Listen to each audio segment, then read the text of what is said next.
पुणे के पिंपरी चिंचवड़ इलाके की राम स्मृति सोसाइटी में एक दिल दहला देने वाली घटना से समाज मन सुन हो गया।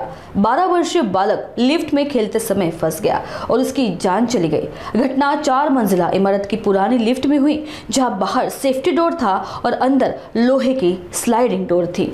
बालक का पैर तीसरी और चौथी मंजिल के बीच में फंसा था, जबकि चेहरा चौथी मंजिल पर था। बालक मदद के लिए चिल्लाया, पर मौके पर मौजूद लोग और उसके माता पिता उसकी जान बचाने की पूरी कोशिश करने के बाद भी असफल रहे।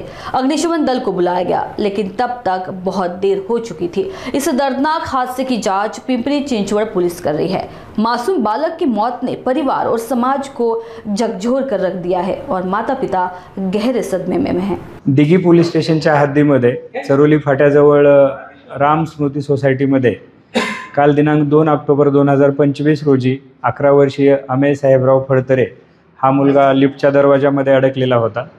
त्याला अग्निशामक दलाच्या मदतीने जखमी अवस्थेत बाहेर काढून हॉस्पिटलमध्ये भरती करण्यात आलं। डॉक्टरांनी त्याला मयत घोषित केलेलं आहे। त्या अनुषंगाने दिघी पोलीस स्टेशनला अपघाती मृत्यूची नोंद करण्यात आलेली असून इतर सर्व बाबी आणि तांत्रिक मुद्द्यांचा तपास दिघी पोलीस स्टेशन मार्फतीने करण्यात येत आहे। सुरुवातीला लिफ्टची खबरदारी अशी घ्यावी की जेणेकरून लिफ्ट जे आहेत त्यांची देखभाल दुरुस्ती ही वेळोवेळी झाली पाहिजे। ज्या अनुषंगाने, कारण कसं असतं की आपण लिफ्टवाल्यांना AMC देतो। AMC म्हणजे काय, तुमचा ॲन्युअल मेंटेनन्स असतो। AMC घेणं खूप गरजेचं आहे, कारण कसं असतं की त्याच्यामध्ये तुमचे सगळे पॉईंट्स चेक केले जातात। त्याचा रोप कसा आहे, त्याचे ब्रेक पॅड कसे आहेत, त्याची एफिशियन्सी कशी आहे, त्याचा बॅकअप कसा आहे, हे पूर्णपणे इलेक्ट्रिकल झालं, तुमचा टेक्निकल झालं, हे सगळे पॉईंट्स त्याच्यामध्ये चेकआउट होतात, जेणेकरून की बाबा संभाव्य जे धोके आहेत फ्युचरमध्ये येणारे, तुमच्या भविष्य काळामध्ये जे धोके येणार आहेत ते निरस्त होतात। त्याच्यामुळे लिफ्टची देखभाल दुरुस्ती ही वेळच्या वेळी शक्यतो नाही, वेळच्या वेळी होणे ही गरजेचं आहे।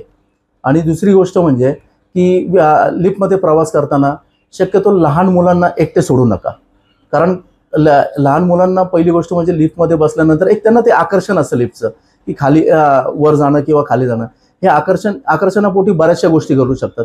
त्यांच्याकडून इमर्जन्सी दाबला जाऊ शकतो, किंवा इमर्जन्सी कधी काही कंडिशनमध्ये असं होतं की त्या लिफ्टचा जो ARD मोड असतो, ऑटोमॅटिक रेस्क्यू मोड असतो, तो कधी ओपन होऊन लिफ्टचे दरवाजे उघडू शकतात। त्याच्यामुळे कसं असतं की लहान मुलांना शक्यतो लिफ्टमध्ये एकटं सोडू नका। आणि ही जबाबदारी ॲक्च्युली खरं बघायला गेलं तर पालकांची जबाबदारी आहे।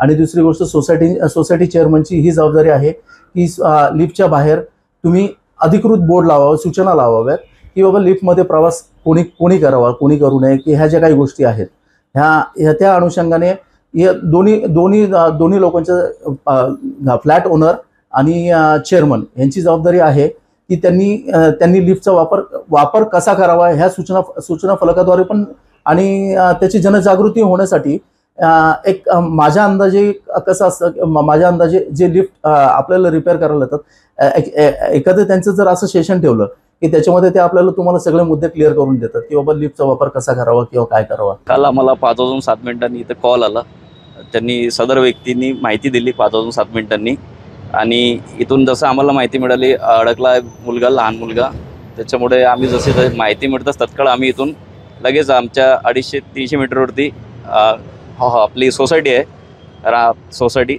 श्रीराम कॉलनीमधली, तर तिथं गेल्यानंतर सदर व्यक्ती जो लहान मुलगा होता त्या लिफ्टमध्ये अडकलेला होता आणि त्यांनी पहिले प्रयत्न करेल होते, लिफ्टमध्ये तोडलेला होता दरवाजा, 3rd आणि 4th फ्लोअरचा वाकवलेला होता त्यांनी। तर जसं तो मला बघितला की 3rd फ्लोअरला खालच्यामध्ये अर्धे त्याचे पाय होते आणि बाकीचे शरीर त्याचे वडील घेऊन त्याचा बसलेले होते। अर्धी लिफ्ट म्हणजे दोन्ही यांच्या मदतीने होते फ्लोअरच्या। तर जसं आम्हाला बघितलं तर यांनी पहिले प्रयत्न करून बघितला, कारण की ब्लडिंग वगैरे खूप झालेलं होतं त्या मुलाला।